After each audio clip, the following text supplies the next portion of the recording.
Good morning, everybody, and welcome on in. It is Fighters Fury here on 790 The Ticket. Tobin here with you. As the next hour, we'll dive all over the world of mixed martial arts and boxing. Got to be honest with you, this has been one of those shows where, people have always asked, but they're like, "Oh, what are you talking about? What are you going to talk about? What are you talking about?" I feel like the shows have rolled on pretty fine as far as everything going on with this coronavirus and this pandemic. It's been fantastic getting up in the morning. I've been watching my wife make breakfast right from my view in the garage studio and whatnot. This has kind of also been similar. People have been wondering, what are you going to talk about with combat sports? And honestly, I thought this was going to be the show where it might be a little bit more challenging than others because they have pretty much just shut down. There's not really a good gauge of when anything is going to be back to normal. And we talked about this last week where it came to the COVID-19 pandemic, where we kind of were wondering when is the finish line? What is the light at the end of the tunnel when it comes to the fight game? Because, and especially with boxing, because I know we'll get into the drama of UFC 249. But the last, the big event that we were all looking towards was Tyson Fury versus Deontay Wilder, which was going to be in mid-July. And they scrapped that. And a lot of reason wasn't that this stuff isn't going to be over by July, but you just don't know when these guys are going to be able to train Tyson Fury or Deontay Wilder. So this was the show I was particularly wondering, what's it going to be like? And I think as, the weeks roll on, we'll probably be doing a lot of interviews and we'll start branching out like that. That we did that with Shannon the Cannon Briggs recently. And I imagine we'll go into that kind of a direction. But this has been a sport that's had a lot of drama around it, seemingly because you have this UFC 249 drama that is ongoing and never seems to go away. And, when we first spoke about it, I remember it was the last time, this was 2 weeks ago, it was the last time that I was in our Miami studios. And I remember getting the call from my boss that day, that we were going to be off the air for a couple of days as we sorted things out to do home studio stuff. But that was like the last time. I was just like, yeah, I don't understand the point of bastardizing something that we've been waiting so long for with the hopes of salvaging something. Like it was, some of these things that, there's some things in sports that you wait for that it's just good enough to wait for them and get them to the full effect. And so I didn't understand the rush, the need to get UFC 249 in from the UFC president. I think he obviously had a very laid back focus of what was going on. Just to thinking that we were going to be, he's not of the belief we should stop everything. And look, it's been hard on a lot of companies, even the parent company of the UFC, WME. Endeavor has had to do significant pay cuts. Our own company has gone through that stuff as well. Everybody's affected by this. And, the wonderment of the UFC going about this and to try and keep things business as usual as much as they can. From part of the standpoint, you understand that a guy as ambitious as Dana White wants to keep it going. But from the other side, because there's so many things that go into putting a fight together and making sure these guys are in shape to fight and do everything they can to be ready to fight, to leave them all hanging out in the air like this for weeks upon weeks, and now into a point where we are getting to that we're getting to 2 weeks out from UFC 249, and this was, I really feel like, the week where it all kind of bottomed out for this plan. And what ended up happening, so it was a domino effect. And this was funny because I was reading this on MMA Reddit, and it said that Khabib is stuck in Russia. And I thought there's just no way. There's no way that the guy would be in a position where he would go back to Russia. There was talks about him doing it without permission, that he would do this in a situation where he couldn't get himself to the fight. It seemed more so that he had left America because they were going to fight in Abu Dhabi, and that's why he left, just to put himself in position so he'd be able to get there if that was the case. But you get all these interviews that are coming out with Dana White where he's talking about, I try one thing and another thing messes up, or I open one door and another one shuts, all that type of stuff. These very weird quotes that for a guy who was so sure that this card was going to go on, is now just like scrambling. I think that's the best way to put it. It seemed like the UFC president was scrambling a little bit to make this happen. And so, you read these things, Khabib is stuck in Russia, he's not going to be able to get out. It kind of seemed like BS. There was, a lot of conflicting stuff that was going on over social media. And then Nurmagomedov does an Instagram live, and he talks about what he was going through, that they went to United Emirates, and that they went to, get themselves in position to go to Abu Dhabi for the fight. And, they're telling him, like, we're shutting the borders, and so you're not going to be able to get home. And so I guess the idea was, well, let's not be in a position where we're stuck. Let's be in a position where we can at least fluctuate a little bit. We'll go to Russia.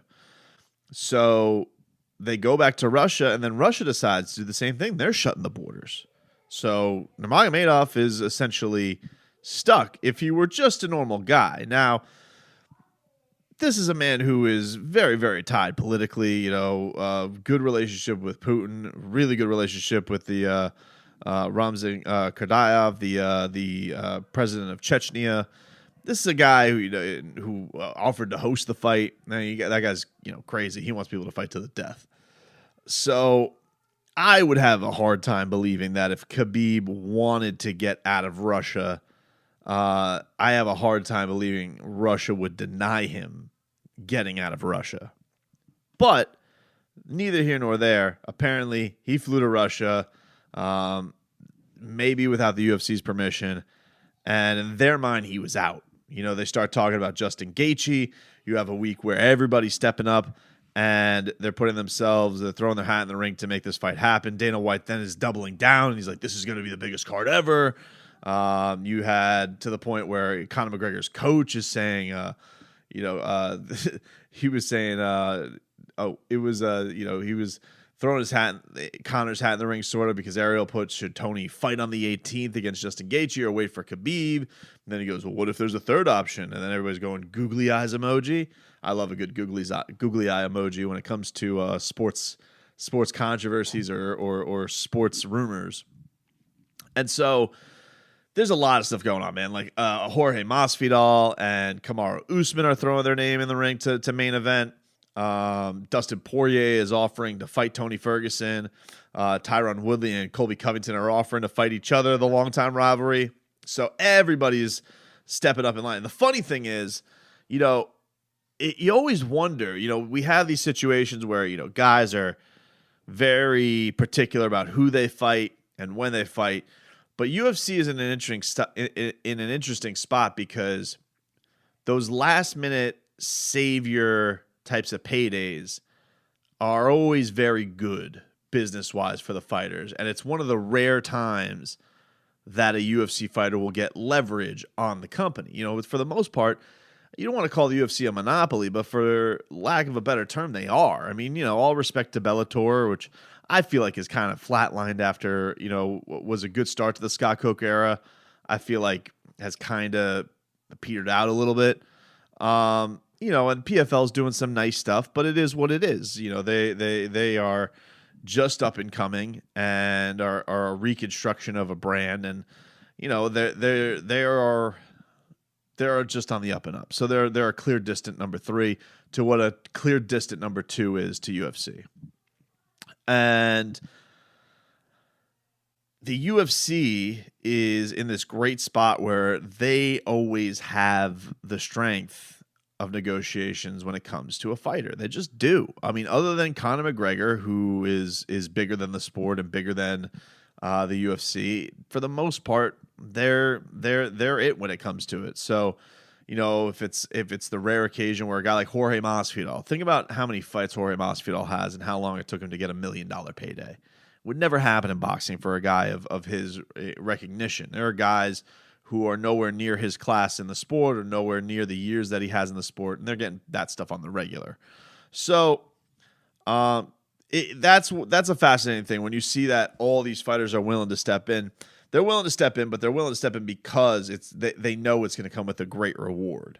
So while, some may say, well, why would such and such not fight on this notice, but they'll fight on this? It's because they're trying to milk the UFC a little bit, and especially the writing's on the wall with Dana White. I mean, rare does the guy seem desperate, or rare does he seem like he's ever going to get bent over a table when it comes to negotiations. This is one of those where, like, if you were a fighter or you were a fighter's manager, and you feel like you really can come to the table and say, like, hey, Masvidal will fight on 2 weeks' notice, or Usman will fight on 2 weeks' notice. I think the thing that's weird about this, though, is for Usman and for Justin Gaethje and all these guys who are trying to step in, they have the same representation as Khabib does. And so it is interesting seeing that, where we are looking at a situation where he's got to negotiate for new fighters because his fighter doesn't know where the fight's going to be, but he's still going to negotiate for a fight where nobody knows where it's going to take place. We know the when. It's supposed to take place on April 18th. We know the who. It's supposed to be against Tony Ferguson. But we don't know that. The only person who's not really in a position, the only person who doesn't really have to be desperate or jumping for a payday here is Tony, because while I'm sure Tony's going to get paid handsomely, and he made it clear this week that he's still willing to fight, he doesn't really have to, because the Khabib fight's going to be a big fight. I think it's going to be even bigger now if he were to wait it out. So he's the only one who really doesn't have to bend over backwards to make it happen, yet they need him to be the guy there, especially if it is just a 155 fighter, a Poirier, a Gaethje, somebody like that. So going on to the other part of this week. So we find out from Khabib, he's out. A lot of fighters are throwing their hat in the ring, but Ariel Helwani reports that Justin Gaethje is the main guy. We had him on Tuesday. Ariel was kind enough to join our morning show. Was it Tuesday or Wednesday? Either way, it was on Tuesday, and he made it clear, like, Justin Gaethje is the guy. That's the plan. Masvidal is and Usman, they kicked around. I think they know that Masvidal is not coming to the table unless it's for oodles of money. I think Kamaru Usman the same thing. So Gaethje's probably the guy they can get for good money, but probably keep it realistic. They're going to have a fight go on. It should be an awesome fight. If Tony's willing to go do it, then boom, you got yourself something, and you don't have to necessarily break the bank. So we get that news. Justin Gaethje's the guy, and then Tony does an interview with Ariel Helwani, and he's like making the point that Khabib Nurmagomedov is running again, that this is a clear case of him ducking him, and that he flew to Russia. He didn't have to fly to Russia. He flew to Russia for under his own volition, and has left him high and dry. And this is the fifth time this fight has happened. It's 3-2, as Conor McGregor so greatly put it this week, in favor of Tony Ferguson for pullouts. And so where do we go from here? We're in this weird position where we have two guys who are clearly the best lightweights on the planet. We can't ever get them in a cage together. And so how do you go about determining who the best fighter in the best division is? How is it that this is this cursed? How is it that the MMA gods are laughing at the UFC fan, saying you will never get this fight? We've had Khabib not make weight. We had Tony Ferguson wearing sunglasses inside and mother bleeping tripping over television wires, tearing up his knee, unable to get to the bout. And now we are in a position where a pandemic is going on. The UFC president was insistent about making it happen rather than just postponing it to late summer. And here yet we stand. 2 weeks out, Tony Ferguson is going to fight probably Justin Gaethje, if they do fight at all, if they can find a venue that actually wants to host them. And what? And Khabib is going to be in Russia. And what does it do for anybody? When we come back, I do want to talk about more of the fallout of what this means, because Tony's calling for Khabib to be stripped. Khabib is calling the UFC unprofessional. Conor kind of putting his beak into the business again.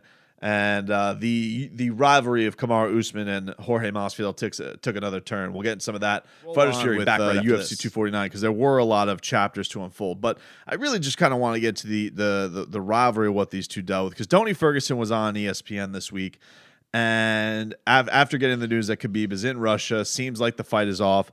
At least between them, he looks like he's going to continue to fight or plans to fight as long as the UFC can find a venue, which you got to be honest with you, seems like a pretty big if. But here is Tony Ferguson, the former UFC interim lightweight champion of the world and current number one contender on a long winning streak. Here's what Tony had to say about the Khabib situation. You can drop down on Khabib's front doorstep, man, and that dude still will not fight. He will punk out. It's defender vacate, Ariel. That dude needs to be stripped. I don't know. I haven't saw anything in the news this morning about the flights and everything. Rumor was it that he said basically he's like, I got to, take care of my family, my health, and everything else, man. Bro, you have an obligation. You signed up on the dotted line to be representing not just your country, right? Because that's what you said. You represent your country and you do everything. You ran, bro. You listened to your pops and you did everything you could to possibly avoid an ass whooping. So he's calling for Khabib to be stripped. Now, I will say this. I did say this on my show this week. This is the only criteria I think why you could say that the fight why Khabib should be stripped of the title. And I think that is because Tony Ferguson was in a situation where he lost the interim title. It was taken from him all because he tripped over some damn cable wires working for the UFC. So if you want to talk about circumstances of getting stripped, that was pretty rough. Now, he was interim champion. He wasn't the champion. And there is a difference there.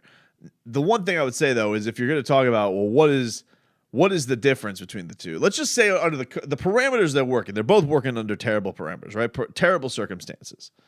Understood. But Tony is going forth. He is raising his hand and saying he'll fight. Khabib is out here saying that this is unprofessional, that this is unacceptable, and that he just wants a location of where to fight because he has a lot to deal with. Here's Khabib talking to Brett Okamoto earlier in the week. This is not regular fight. This is like, how is like 16 days before fight and I don't know location. What is this? This is not professional. This is not like, even like Tony Ferguson, like a couple days ago, he talked, hey, if I don't have location, I'm not going to sign contract. He said this. This is not my word. But nobody pay attention on this. I don't understand. Like, hey, give me a location. I have to come. I have to fly. I have to jet lag, like different climate. I have to cut weight. I have to focus. I have to finish my training camp. Like too many stuff, too much. Okay, like right now, if they give me location, if I can come out from Russia and I can go to in any countries like US, Abu Dhabi, doesn't matter. I'm gonna fight 100%. 100% I'm gonna fight. So Khabib's upset. And understandably so. But here's the thing that's tough if you're a fan of Nurmagomedov. Tony was dealing with all this stuff too. That I do think that has to be part of the story. Is that, yeah, I wouldn't like the idea of somebody's title getting stripped because we're in the middle of a pandemic and this guy thought it a priority to go home to Russia. But these guys were under the agreement. Like, it could have been one of those things where Khabib was in the situation where he's training and he's frustrated and all that stuff, but you don't think Tony was dealing with that stuff as well? And so I just think that if you're going to go back to some of the reasons we've seen guys get stripped, and namely one of the participants that's in this fight, if you're going to give me what's a more legit reason to strip a guy, one is basically flying off to another country, refusing to do the fight, or a guy tripping and tearing his knee while he's working for the company. I mean, in most people's field of business, that's workman's comp. That's not a grounds to be demoted, which is basically what happened to Tony Ferguson when he tore up his knee. So I think there's a case to be made for Khabib to be stripped. But here's the problem with doing it, is that ultimately, if you do strip Nurmagomedov, that you are going to be in a situation where people are going to look upon Tony as a paper champion again. He's going to win the interim championship and against Justin Gaethje if he beats Justin Gaethje, and people are going to look at that and say that's kind of a fugazi belt. It doesn't really mean much, Like I'm seeing this week with the John Jones news, and John Jones getting arrested for DWI and pleading guilty and all that stuff, and people are saying, well, he should be, there should be an interim title. I'm like, well, why? John's not going away for a long time. Why? Because he got in trouble. You feel like you're worthy of getting a championship shot. I mean, okay. I mean, Thiago Santos and Dominic Reyes, by all means, fight for a championship. But I think in the eyes of the fans, as we've seen with Daniel Cormier, unless you beat the man, it's tough for people to think of you as the man. So I don't know what stripping Khabib really does for Tony. I think he has an argument for them to take the title from Khabib. I really do.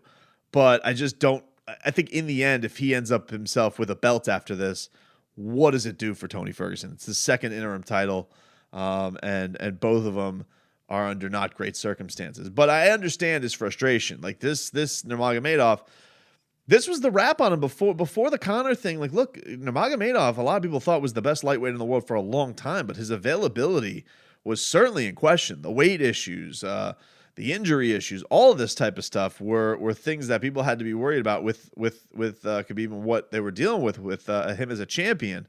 It's not until recently that he's had this resurgence and looked upon as one of the stars of UFC. Beating Conor McGregor the way he did in a highly publicized fight will do that for you. But I get it. I get it from Tony Ferguson. I get the frustration that he's going with these two, because this is the fifth time this is supposed to happen.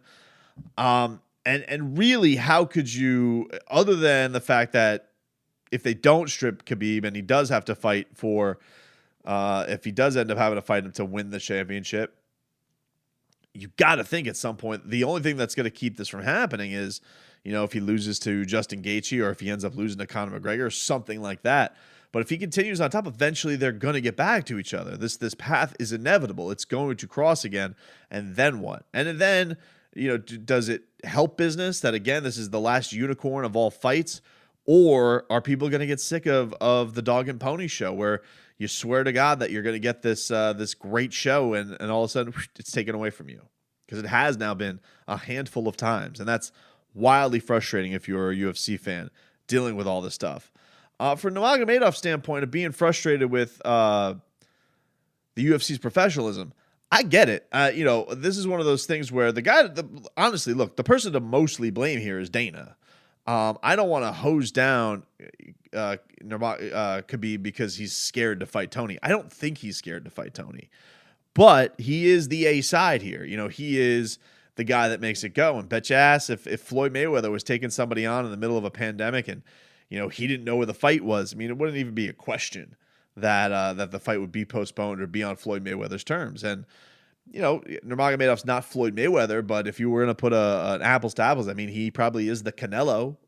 He is probably top 3 right now of fame in the UFC.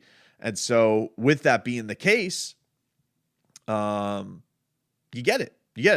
I know there's people that don't like that, and they think that these guys always say anytime, any place, anywhere, but they don't have a where. Like that is the thing that's really the hardest part. If you're Nurmagomedov, it's like, well, where is the fight going to be? Does anybody know? Because you remember last week I was hosing down the idea that it was going to be in Florida. I said, no effing way. There's been local cards down here. They canceled like 4 of them. They were able to have one card in Jacksonville under like some real strict rules. But there were cards at the Gulfstream that was canceled, Hard Rock that was canceled, Mikasuki that were canceled on 24 hours notice. Guys had already cut weight and were supposed to fight at the Mikasuki, and they canceled the fights. So I just thought, no way. But at this point, I can't see the fight being international. So it's got to be somewhere. The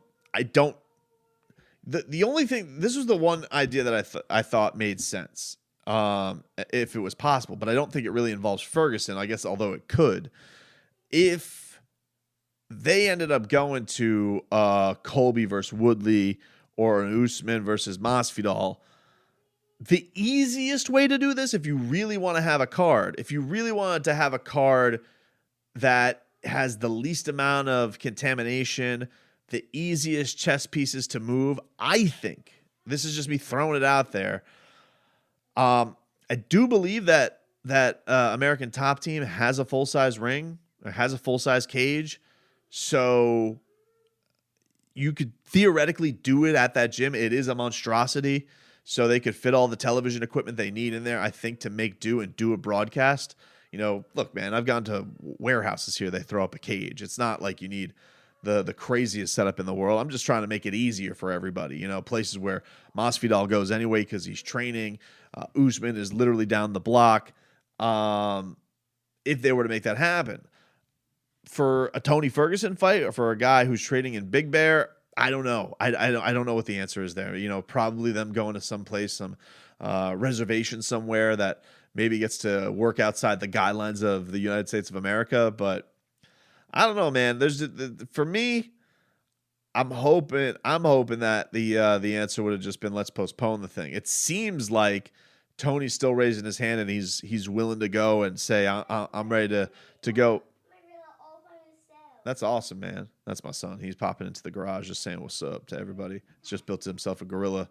So, yeah, I just think that from the standpoint for Tony is you fighting Justin Gaethje, cool. I don't know what it does for you though, man. Like, I think because here's the thing. It's not to take anything away from Justin Gaethje. Justin Gaethje is a tremendous fighter. He's all violence all the time. He's had a really nice bounce back after what people probably thought was maybe his game peaking when he first got into the UFC, where, he won a fight by attrition after looking like he was going to lose, and then started getting his ass kicked by a lot of guys who just looked a little bit more talented than him. And now it's really swung again where he's become that killer. I don't feel like Tony needs to gain any lightweight credibility from anybody. He's already beaten the who's who. With Gaethje, I thought the perfect place for him to probably go was a Conor McGregor fight. One, I think it'll up the star power of Gaethje. Two, I think if Conor beats him, I think it just adds to his credibility. It's not the most, I don't think he's the highest rated, one of the highest rated contenders that he could beat. I think Poirier is better than him. But I get it. You don't want to redo the Poirier thing because you smashed him when he was at 145 pounds a decade ago. Well, not a decade ago, but 5 years ago, 6 years ago, whatever it was. From Conor's standpoint, I think beating Gaethje would be a good feather in the cap because he is a top contender, and people would look at it upon Conor actually earning his way back to the title rather than being spoon-fed a guy like Donald Cerrone, who I think is who I don't even have to tell you is a legend. He's absolutely amazing. But, the fight, winning a fight like that would mean a lot for Conor to show fans, okay, he actually deserves to fight for the championship. Tony doesn't need that. Tony doesn't need to prove that he's worthy of a title shot against Nurmagomedov. He doesn't, hell, he might be champion already if his knee never got torn up. He might be champion. And he came back, did he come back on 6 months' notice to beat Anthony Pettis? He's will is second to none in this sport. It's unbelievable. I don't think he needs a Justin Gaethje fight to prove anything, but if he wants to be the Hulk Hogan, cup his hand to his ear to do this for all the nurses and doctors and give the people entertainment in a storm of crap where we got no sports and nothing to watch. Yeah, listen, I think it'll help him. I definitely don't think it hurts him from a fan perspective, but he could lose the fight. He could lose to Justin Gaethje, and I know that's the risk these guys always take when they go in there. But if he loses this fight, he is the boogeyman opponent I don't feel like anybody wants to face, and I don't feel like is going to get a shot again because I feel like Nurmagomedov will sit back and laugh and hold on to his gold and never take him on again. And for Conor, I don't think that matchup against Tony will be one that he's going to feel like he needs. If anything, I think that'll put him back, make Gaethje look better. And so if Conor beats Gaethje, then it makes the Nurmagomedov fight him seem even more legit to fight Nurmagomedov for the belt. So I just look, man, I hope Tony's going to get paid handsomely for this. I hope they all get paid handsomely for this, but I hope that the reward is certainly worth the risk and all of the headaches that he had to deal with, especially Nurmagomedov pulling out of this fight yet again. We're back with more on Fighters Fury after this.